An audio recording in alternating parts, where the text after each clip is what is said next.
All right, welcome guys to the NBA live stream. We are going to go over Game 3 of the Western Conference Finals here, Suns and the Clippers. We're going to break down the showdown slate. So if you guys are new to the channel, welcome. My name is DK. Again, we'll take a look at players and the prices here. We'll first go over what we know so far. We're still waiting on starting lineups for both teams. I know what we're going to get for the Suns. I'm not sure what we're going to get for the Clippers. That is the big question mark there as far as the starting lineup. We'll take a look at the Vegas odds, and then I'll go team by team, talk about players I like, and leave some time for questions at the end. So, again, we have news that Chris Paul is in, and there's no limit for Chris Paul, so I'm expecting his normal 35 to 40 minutes tonight, which makes him, I think, a really solid play, and we don't have starters yet for either team. Vegas odds, again, the 221 over-under. The Suns are 1.5-point favorites. So we'll start off with the Phoenix side. Devin Booker, Chris Paul, DeAndre Ayton, the big three here at the top. I think my preferred play is Chris Paul. And I'm not worried about the time off, right? He missed 2 games, looked fully healthy. I think it could have been I don't know the exact details of the test, but, he didn't look sick. So, they said there's no limit for him too. So I'm going on the assumption he is full go, 35 to 40 minutes for Paul. The last 4 games, he's basically gone for 50 fantasy points. So, I think Chris Paul is the safest option here, actually. He's a guy that has a super high floor assist, will probably get you close to double-digit assist. 12, 11, 15, 8, and 7 assists the last 5 games. He's a guy that can, rebound the ball and obviously can score. So I think Chris Paul is probably my preferred option here of the big three. For Phoenix, what's going on, Dirty Dan? How's it going, man?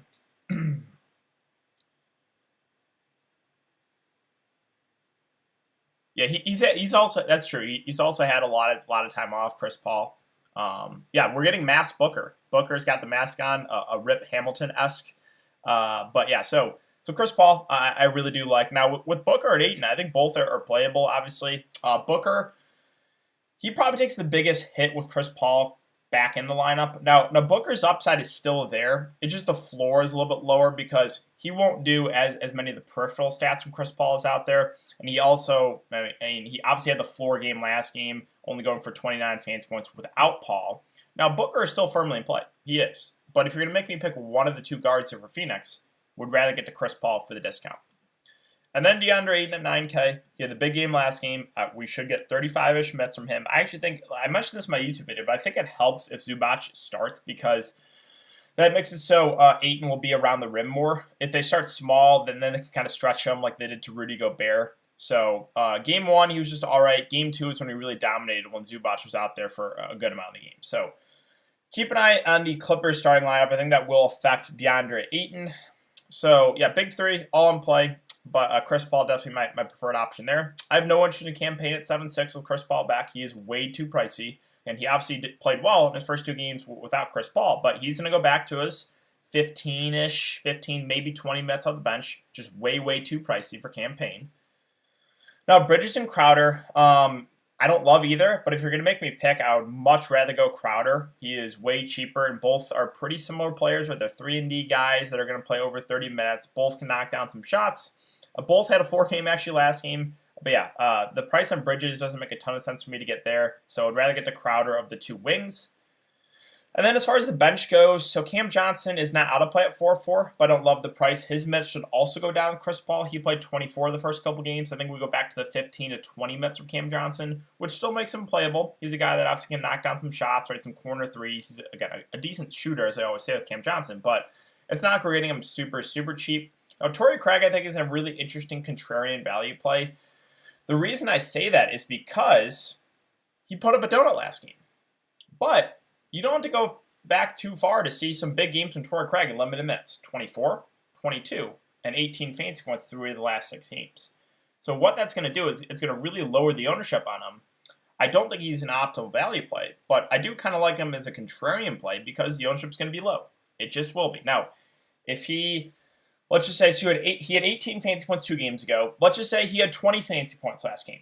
He would probably be the chalk right now, or he'd be one of the more popular value plays. But because he had the donut last game, he's going to be virtually unowned. So I think Craig makes for an interesting contrarian value play on the slate. Because again, as I've been hammering it home to you guys this entire postseason, recency bias is really big, right? We've seen it the Gallinari Herder situation last series, right? Where they just flip-flopped whoever the big game was double the ownership the next game. And it's like, what? Like, nothing changed. So that's my thoughts on Torrey Craig. And then Darius Arch at 2-2, I think it is definitely viable because the price. I like the price a little bit better on him than I do Craig or Cam Johnson. Right, he is a guy that's going to play the backup 5. Will play around 10 minutes. He's actually played 10-plus minutes the last 2 games, 11 and 13. He is a decent shooter. He can knock down some threes. Obviously, playing the center position is just a boost to his fantasy production. So I think Sarge is someone that you could definitely look to as a punt play. He's gone for 15-plus fantasy points in 3 of the last 5 games. So I do have some interest in Sarge there at 2.2K. And I think E'Twaun Moore, they dusted off E'Twaun Moore for a couple games with Chris Paul back. I expect him to go back to a DNP, so I have no interest in a guy like E'Twaun Moore. All right, so let's move on to the Clippers. Real quick, if you guys are just coming in, if you could, hit that like button. It really does help me out, guys. Every single like allows me to get more viewers on these videos, on these live streams. So where are we at right now? We're at 146 viewers, only 29 likes. So let's try to get to maybe 60 likes before the end of the show. That would help me out a lot. And I'll be on for another 15 minutes, and I'll leave some room for questions at the end as well. All right, yeah, Clippers lineup. I know, I need it too. So I'll break it down, but then the Clippers starting lineup is pretty big here for kind of what I want to do. So we'll start with Paul George. Like, either way, Paul George is obviously a very safe option. He had somewhat floor game last game, only 41 fantasy points. I'm not super worried about it. Still no Kawhi. I think he is the safest spend up on the board. I think he is probably the guy you go to in a cash game setting in the captain, right? He is just far and away the optimal, I think, captain on the slate. So, yeah, 40-plus minutes from Paul George. Going to be super productive when he's out there. I don't want to spend a ton of time because Paul George is going to be really, really popular. Now, same thing I always say is, like, can you make the argument to fade him? Yes, anything is possible. We saw it last game, actually, game 2, where Booker and Paul George were both the chalk, and both were pretty big letdowns. Even though Paul George was still in the winning lineup, Devin Booker is not. So, sure, there's a way where Paul George really, really struggles. But the only way you do that, if I'm fading Paul George, first, I'm locking in Reggie Jackson. Second, I'm probably getting a couple of these secondary options, too, because they're going to have to really step up if Paul George struggles. So, that's the only argument you fade him. Again, I will not be doing that for my one lineup. He's going to be very popular for good reason.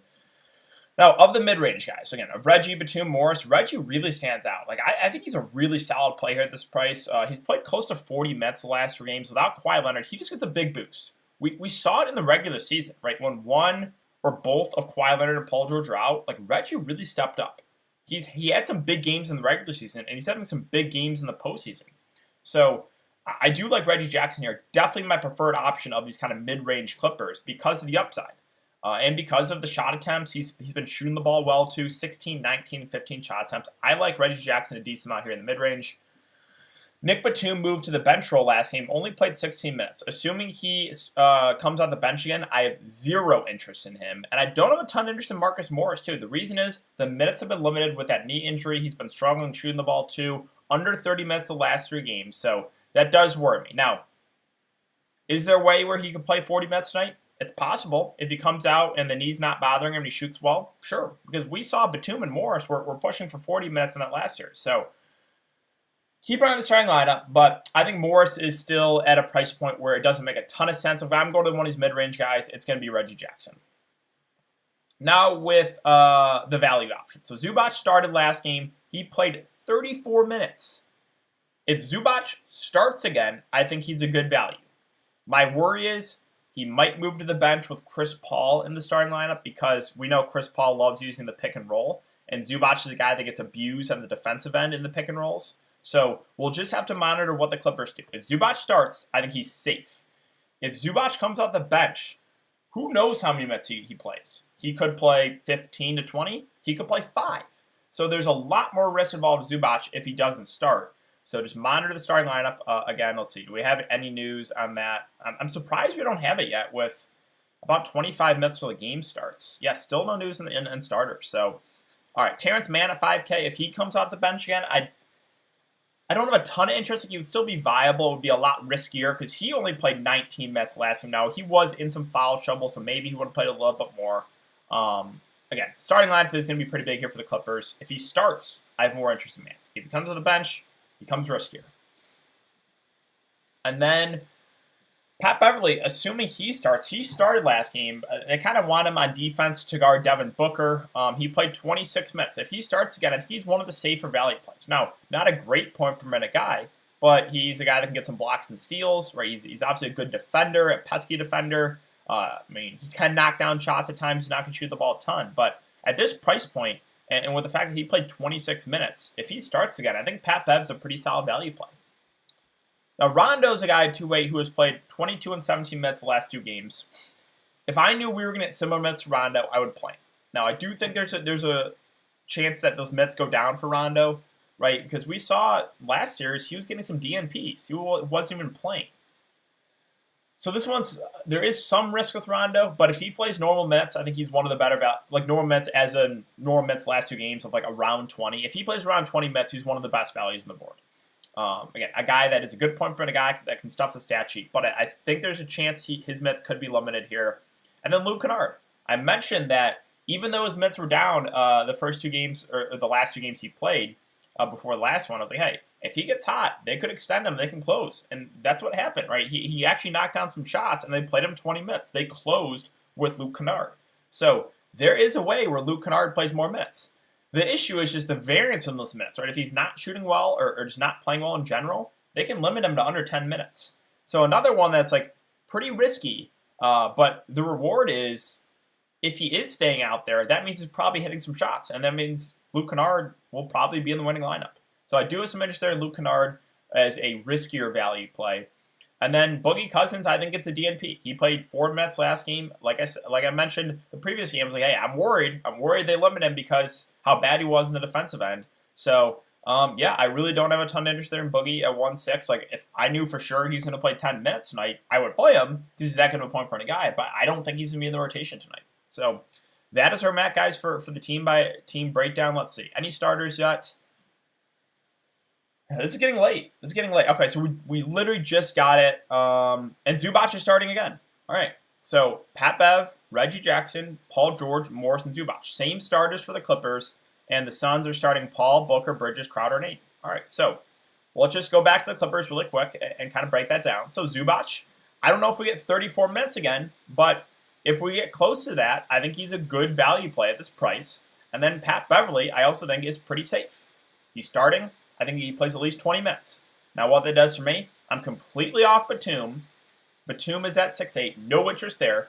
Don't have a ton of interest in man off the bench either at 5K. Okay, so now let's get to some questions, guys. Leave them in the chat.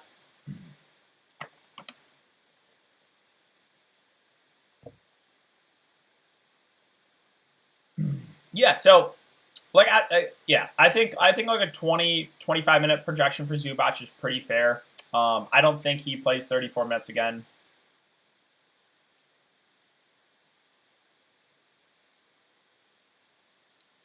Let's see. Trey or Paul George for the 2-game slate?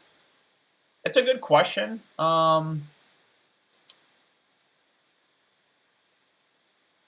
Pretty close. I think I'll go Paul George for the ownership. I think he'll be lower owned based on that big game from Trey last time out. Yeah, Portis or Rondo. So that's tough because both guys, their role is not necessarily secure. Like I would not, even though Portis played well in the offensive end, he kind of got burned defensively, kind of like Boogie. And Rondo, again, we've seen there's never guaranteed for his minutes.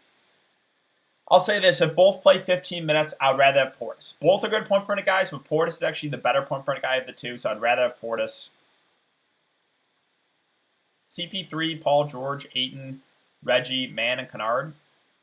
Looks pretty decent to me. Ayton or Reggie.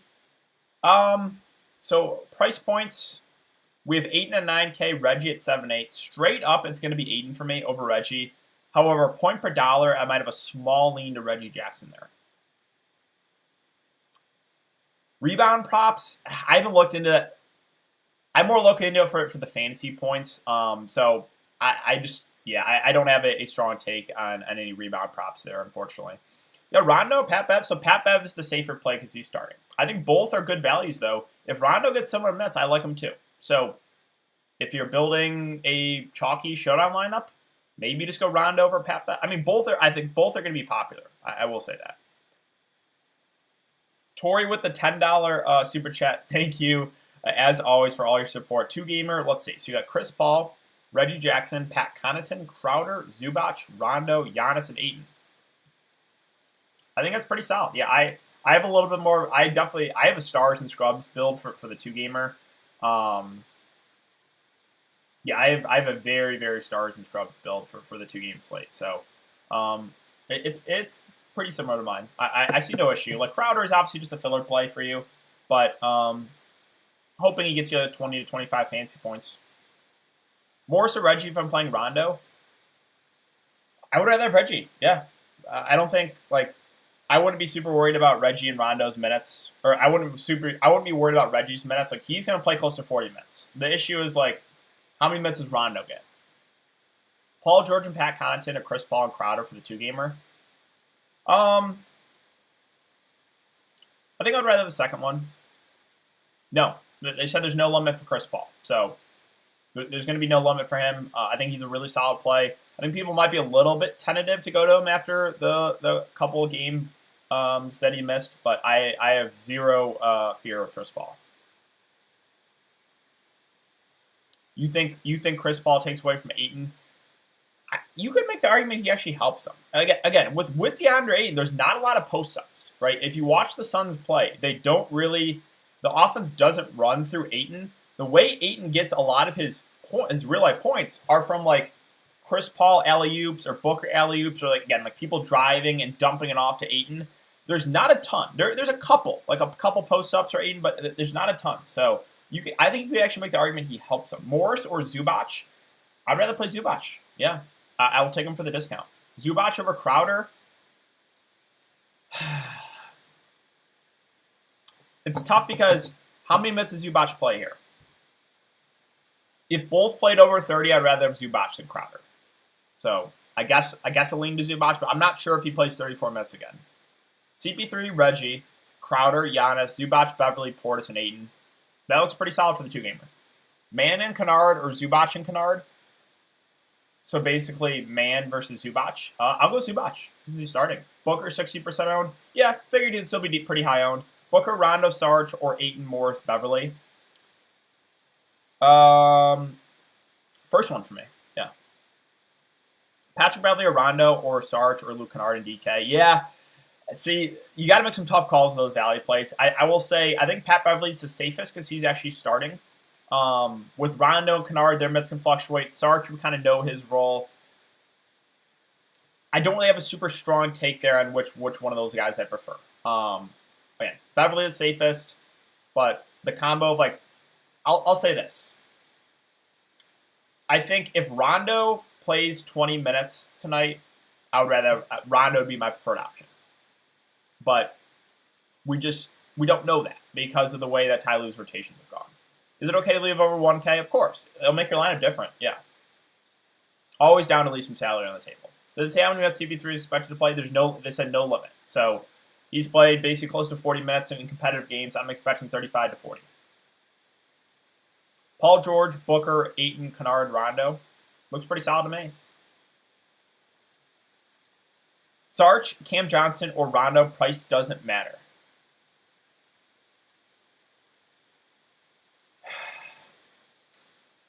The safest has got to be Cam Johnson because he probably plays the most. But I will say if Rondo gets close to 20 minutes again, it's going to be Rondo for me. So I'm not convinced about those Mets.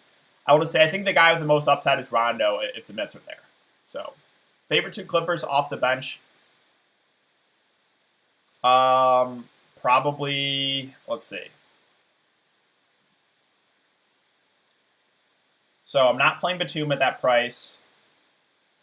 Taking price in consideration, it's probably Rondo and Kennard because they're cheap, right? Rondo's 2.8, Kennard's 2K. I know both have some risk, but I would rather roll the dice here than pay 5K for Terrence Mann, who played under 20 minutes last game.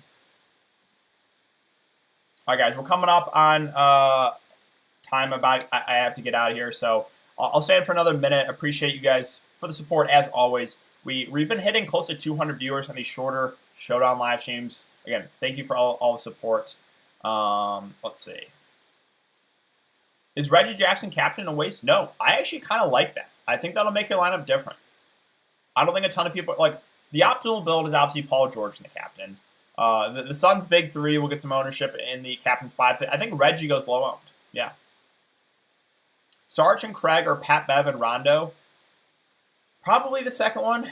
Yeah. No problem, man. No problem. Rondo Cancun. All right, guys. 180 peeps. Yeah, appreciate it, guys. Appreciate you coming to check out the stream. Enjoy the game tonight. I'm hoping for a good game. Hoping for a competitive one. It should be competitive. Like the Vegas odds are, it's like a 1-point spread, 1.5-point spread. So yeah, hoping we'll get a good game. Thank you guys again, as always, for checking it out. I'll be back later tonight to break down the video, or break down the show on Slate tomorrow. And then, as always, I'll be live for that as well. Zubac as captain. I don't hate it. If I knew he was going to play 34 minutes again, I would be fine with that. However, I don't know if we get 34 minutes again from him is the issue. So, yeah, as a contrarian build, I think that's viable. Like, I played Bobby Portis in the captain last slate. It worked out. So, yeah, crazy things can happen. Again, Zubac is a valid player that I do like now that he's starting. It's just, I'm not sure if we get 34 minutes again. But, all right, guys, I'm going to get out of here. Thanks again, and I'll see you back here tomorrow.